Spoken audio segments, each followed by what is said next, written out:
welcome to eBay. Just so you know, we may record and listen to this call. In a few words, tell me how I can help you. Subscription fees?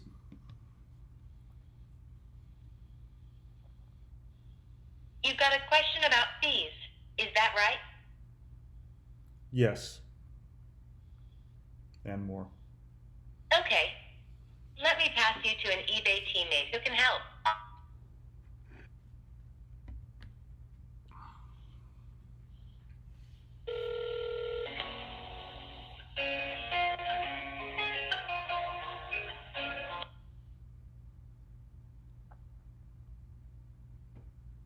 Thank you for calling eBay. This is Ian. Could I get your first and last name, please? Hi, Ian. This is Michael Barden, B-A-R-D-E-N. Thank you, Michael. And what account are we talking about today? I see there's a couple here. Hats around the world? Perfect. And last thing would just be if I could get your address to verify the account, please. Sure. Perfect. Thank you so much. And what can I help out with today? All right. Well, this isn't going to be an easy one. I've got a few questions, and it's kind of complex, so just to prepare you. Yeah, no problem. Okay. So I have been contacting, I've had an eBay store for about 10 years now. You can probably see that on your screen there.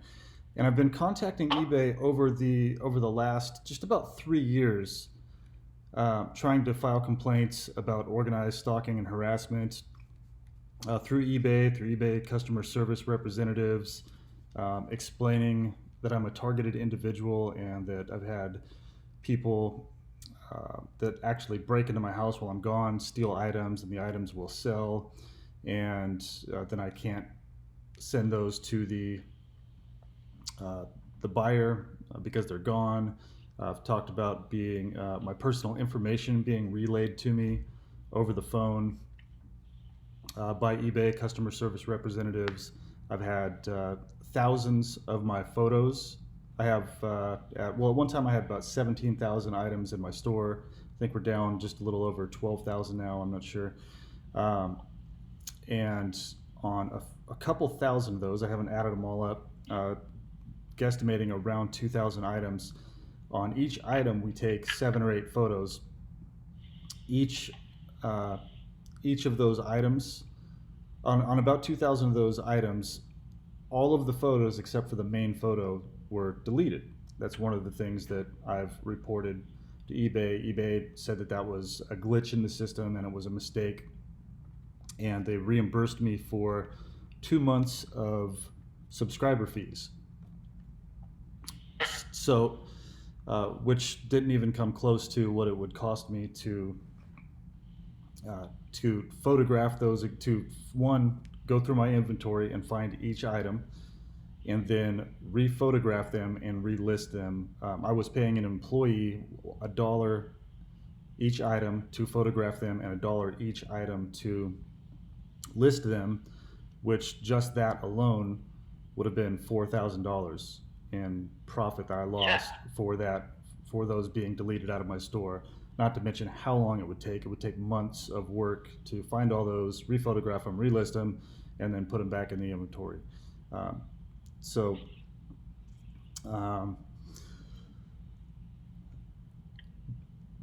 That being said, let's see, like I said, I've got a lot of information here, so I'm trying to keep it all linear here.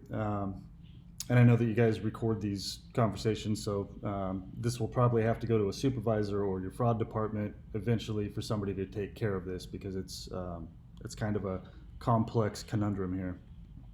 So that being said, I've been stalked, harassed, and gaslit through eBay customer service representatives, through the messages that I get in my store, false claims of items that are destroyed or different than when I sent them, which is literally never the case. I have documentation of how I organize all of my video documentation that I've tried to send to eBay of how I organize all of my items, and to show that it's literally impossible for items to be missing from my store. And then they're stored in a dry, secure, safe place, so they're in the condition when they're the same condition when they're sent as when they were photographed and listed. So I've just had ongoing things, a multitude of different ways that my store has been slowly attacked, and I've lost money over time.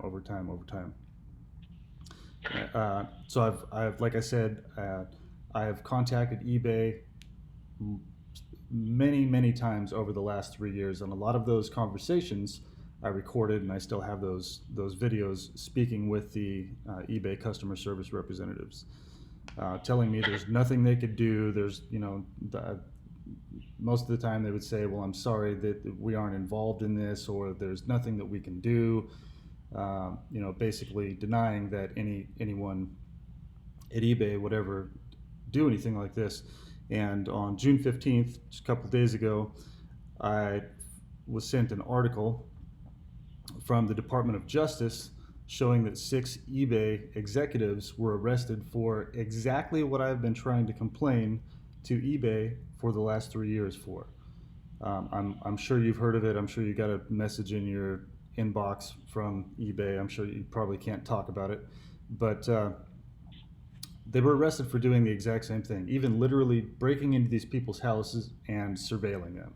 And this is an actual Department of Justice case where the executives were arrested. Are you familiar with that?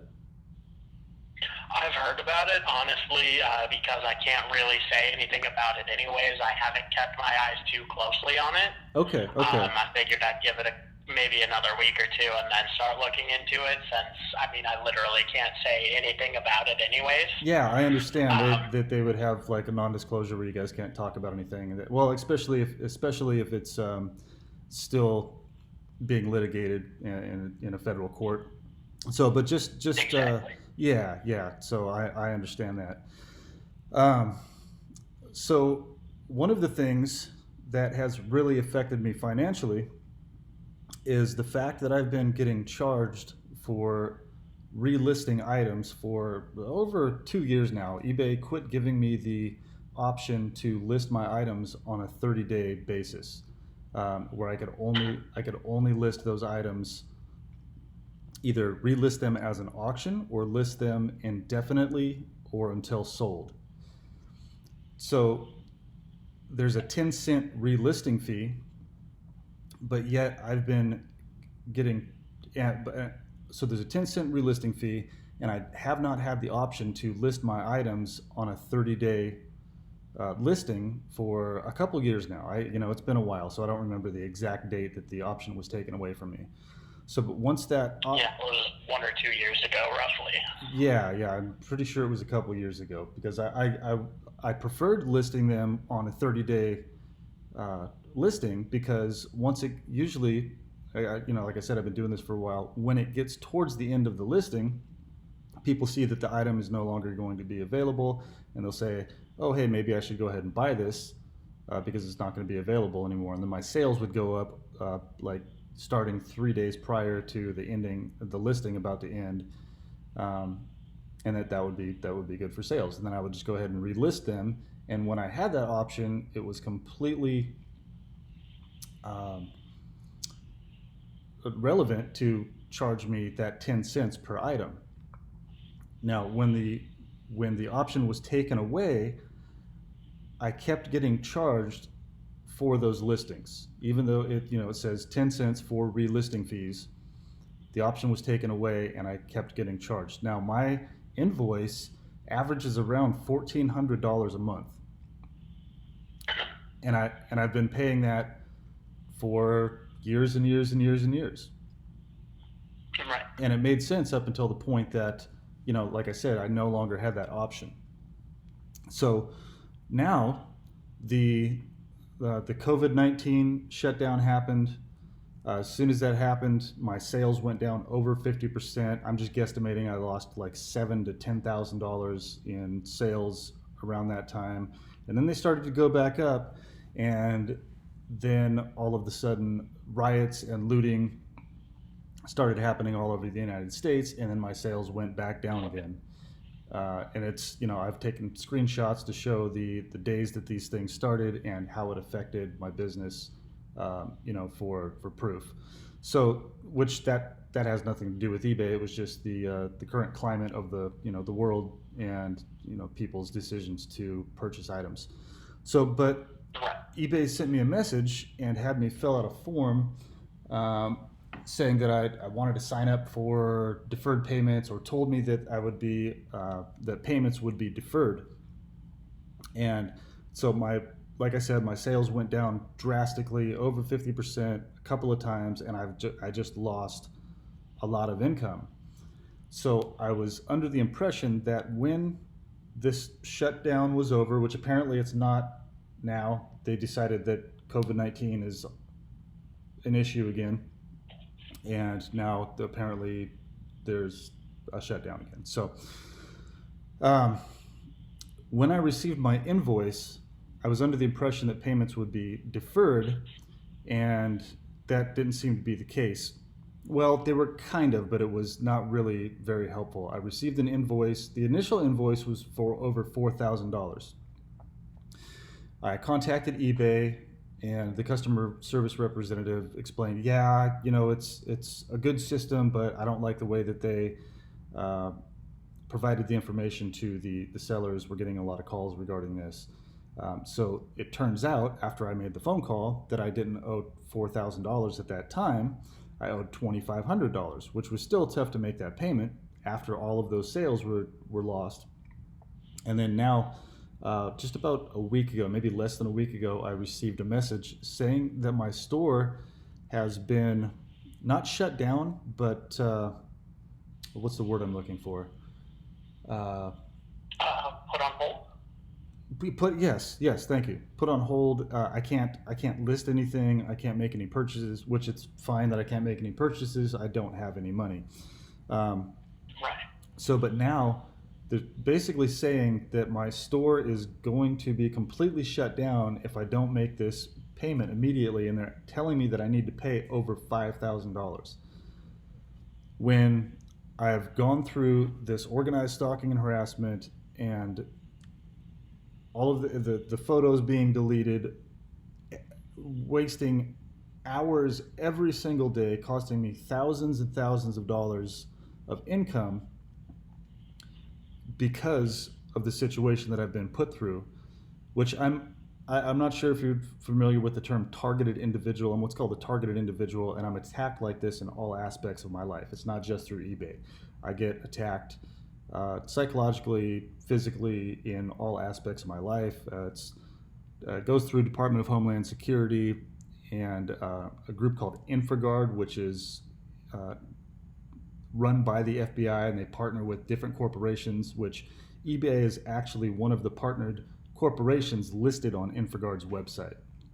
And I've done my due diligence to prove beyond the shadow of a doubt that this is happening. I do interviews with former CIA, FBI, NSA, people like that are also targeted, that deal with the same thing that I'm talking about. And it's basically a program that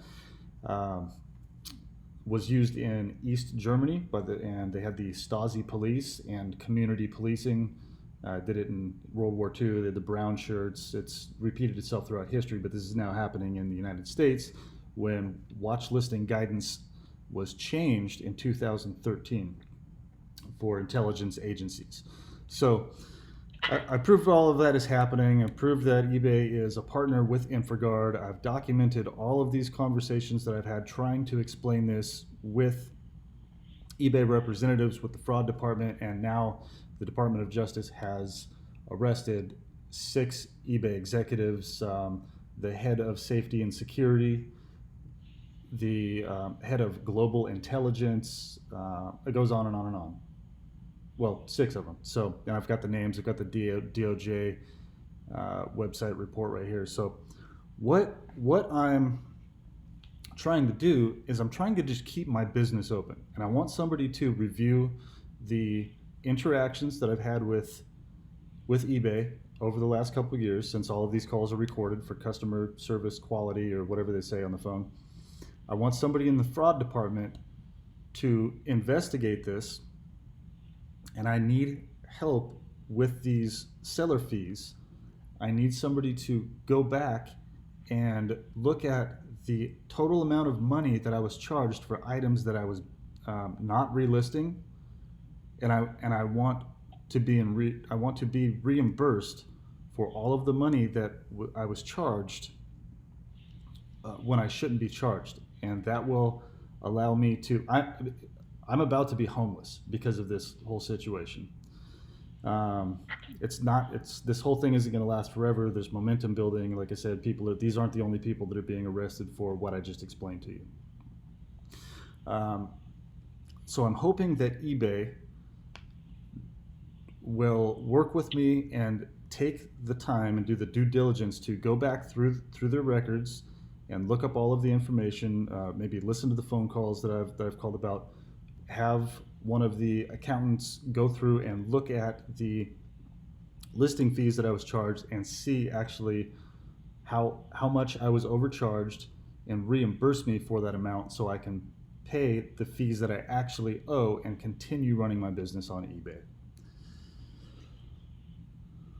Yeah, absolutely. Honestly, that's going to take us a little bit of time, of course, and I'd have to work with my supervisor on this. So just to be completely honest, I'm going to go ahead and make note of all of this, reach out to my supervisor. He is actually out for the night. He left just about 30 minutes ago. But what I'll do is I'll send him an email with all of this information, the service request number for this phone call, have him take a listen to everything so that we can be on the same page for all of it, and we'll be able to start taking a look at what our options are there, okay? Okay, and regarding the service request number, what is that number? Just in case I have to call back, if nobody responds to me, if I have to call back, what is the case number? Yeah, let me know when you're ready. I'm ready. All right. Okay, and what is your name? I know you can't give me your last name, but just so I can say who I talked to. Ian. I-A-N. I-A-N. You told me that already. Sorry, Ian. I've got a lot of information bouncing around in my head. If you can't tell already. Hey, yeah, you've got enough going on in there. No need to worry about that at all. All right. Yeah, I've been going through this situation I realized that I was going through the situation in April of 2017, and it's been a nonstop battle in every aspect of my life since then. It was going on before that, but it was more covert in April of 2017 and went overt. And since then, I've been arrested, got set up and was arrested. I've been through court, spent $50,000 in court, was denied exculpatory evidence. So, I mean, it's like I said, it's in all aspects of a targeted individual's life. In Germany, they called it Zersetzung. Sorry, I don't speak German very well. But which in German means erosion. And they covertly attack all aspects of your life. And eBay has just been a large part of that because this is my main source of income. And I've done really well with this business. About 4 years ago, I was grossing over $120,000 a year, looking to buy a piece of property and build a shop so I could expand my inventory and the capability of different items that I could sell. And that's when, right when I was just about to make that move, had plans drawn out for the house and everything, is when I got hit with the main brunt of this targeting and everything. So what I'm trying to do is I'm trying to get eBay to work this all out with me, help me keep my store running, and not force me to litigate, file motions to litigate. I'm kind of old school. I would rather eBay just work this out with me and reimburse me or indemnify me for what I've been put through, so I don't have to go through that whole process. I will, and I have, but I would prefer not to do that because it just causes more chaos, and it's just a long, drawn-out process. And I know eBay wouldn't want to spend hundreds of thousands of dollars going through court trying to fight this. It would be a lot easier just working with me and indemnifying me and helping me keep my store running so I can keep a roof over my head and my kids' head. And that would be, I think, would be the best situation for all of us in the long run. So anyway, I believe, let's see, let me look at I had a couple notes here. I want to make sure that I covered everything with you.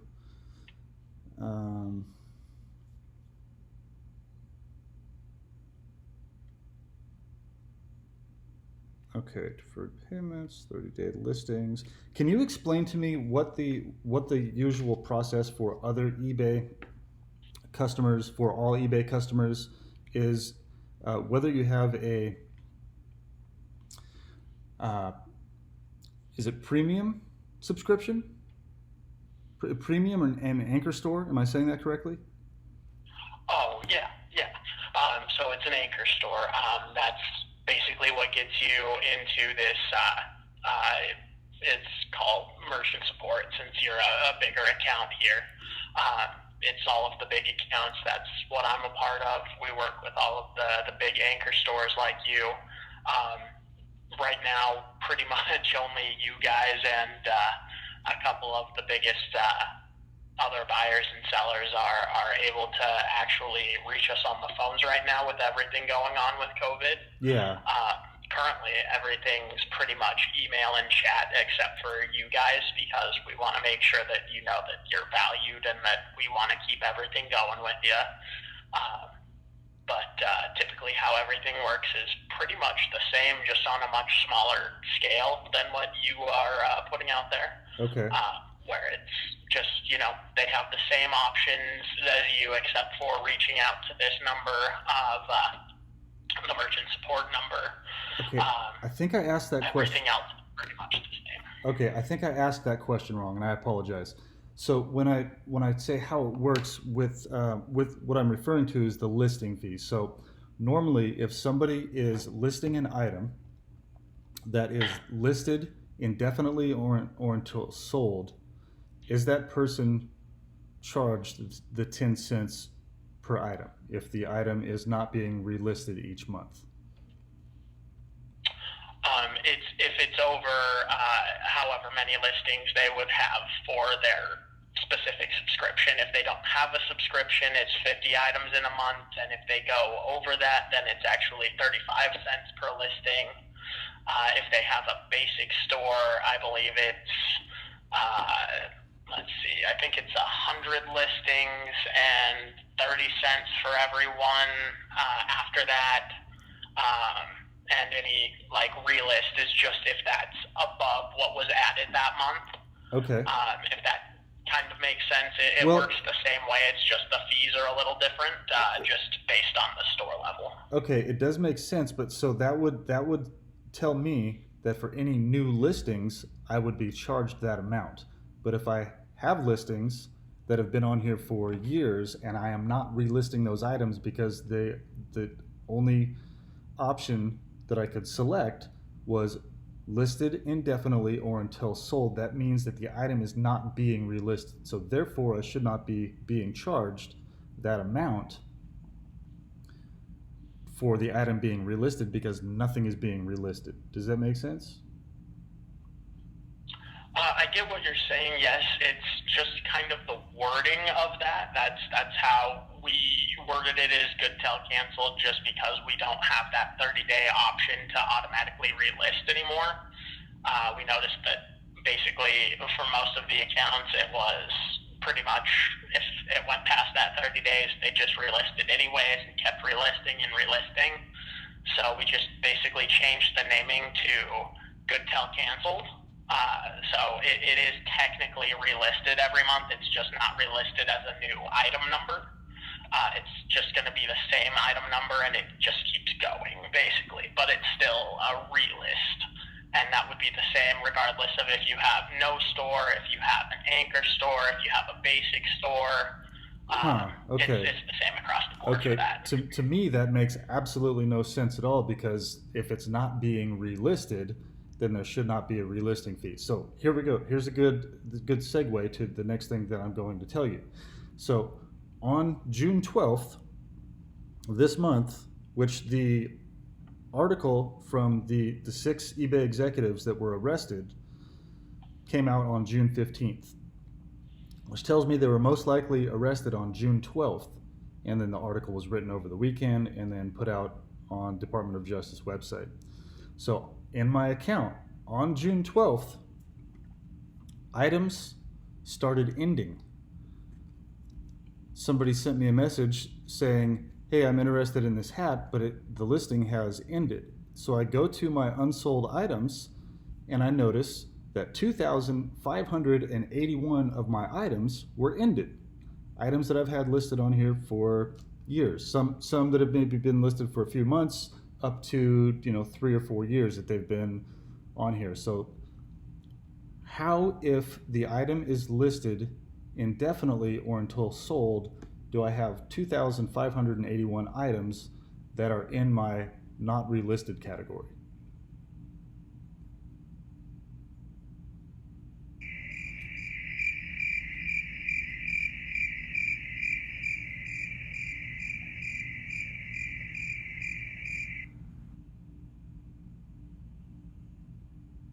You still with me? Yes, sorry. Okay, no problem. I know sorry, that's my headset was a little glitchy with work from home.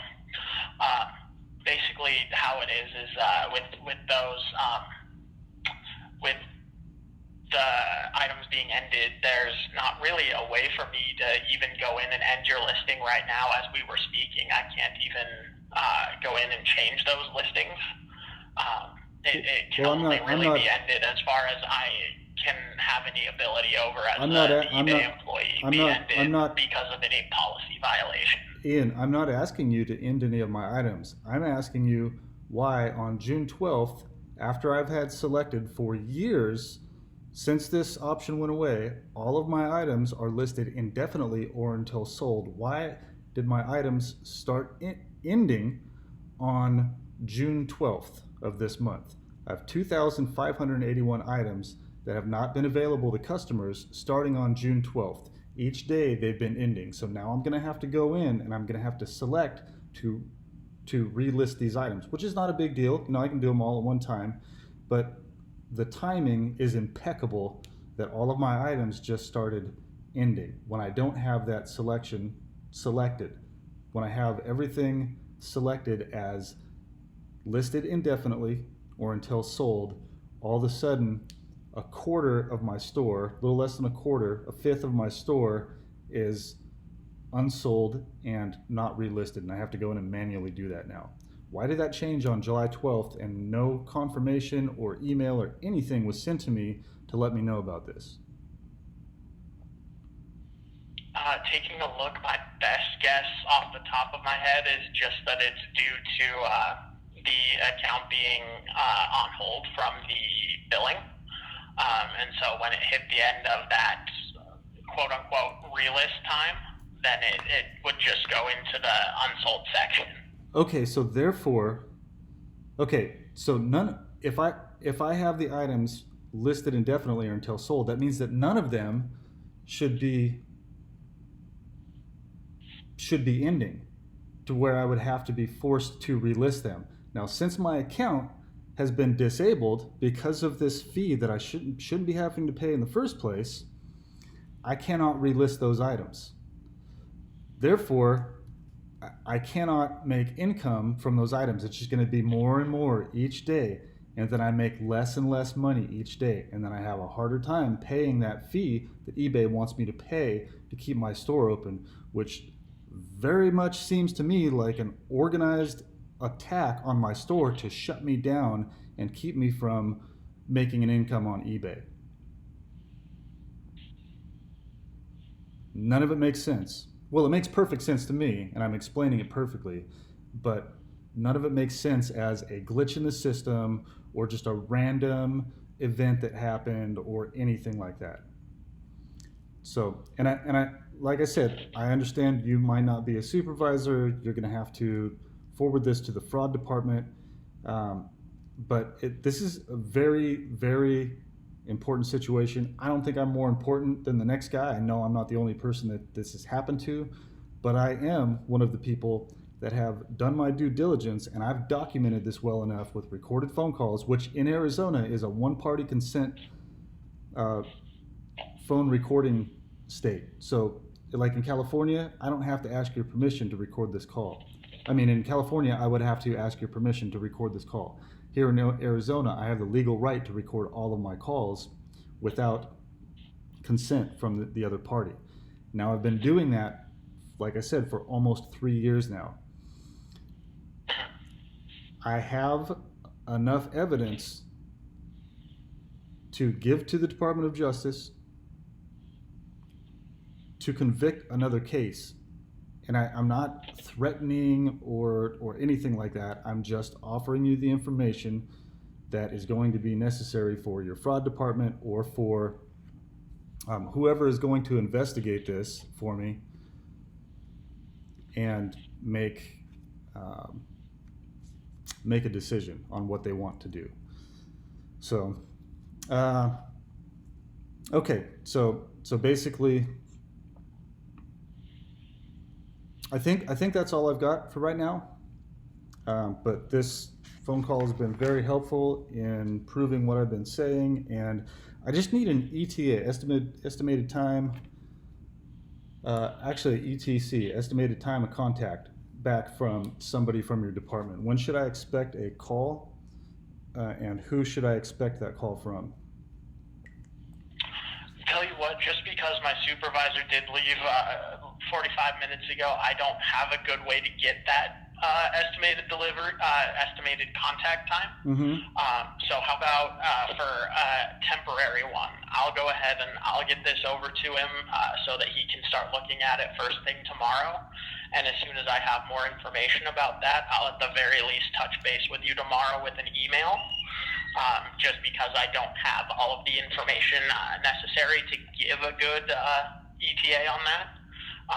But I'll touch base with you again tomorrow if that's okay. Yes, tomorrow would be good. And actually, I'd like a phone call, maybe, possibly, instead of an email. Okay. Is that possible?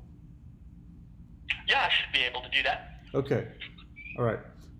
Or actually, let's do this. If you could do both, I need to cover all my bases, and I need to have all information, proof of contact. So, if I could get an email, maybe, and a phone call, I don't think that should be too much of a problem.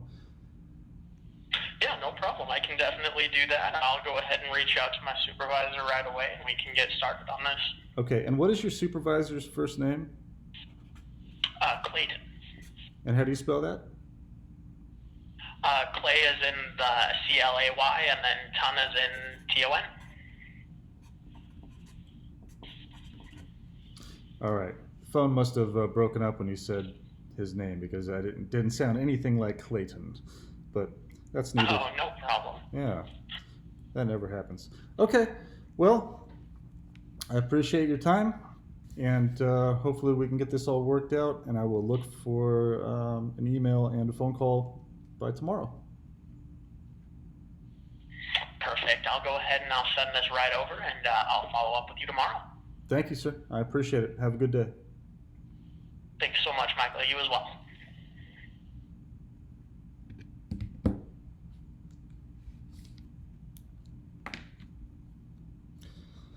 Okay, so let's see how that goes. Maybe we can send this video to the Department of Justice, and they can prosecute this case as well.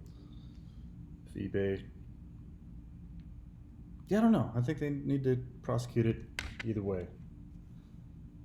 It's a clear violation of U.S. Code 18, Section 241 and 242, conspiracy against rights, deprivation under color of law. 2661 is it 263? Oh man, I forgot the U.S. code for stalking. But that is there are definitely 3 federal violations that have taken place, trying to destroy my income. All right, let's see how this works out.